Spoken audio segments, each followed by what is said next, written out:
দেখেন বন্ধুরা, এই ফ্যানটা এসছে হুম খারাপ হয়ে। আমরা এই ফ্যানটাকে প্রথমে খুলবো। দেখেন, এই তিনটা নাট প্রথমে খুলবো।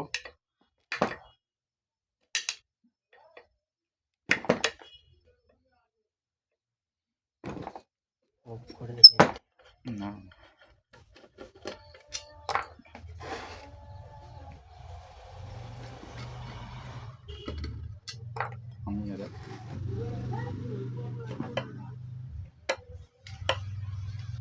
আমাদের এই তিনটা নাট খোলা হয়ে গেছে।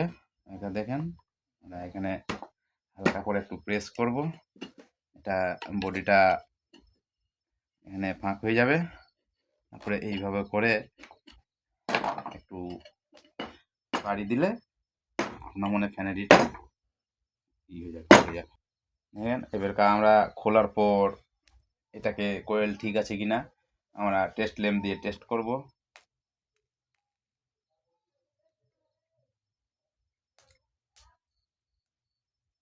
এই ফ্যানের বডি শর্ট হয়ে গেছে, দেখতে পাচ্ছেন আপনারা যে এই যে বডি থেকে কারেন্ট হচ্ছে।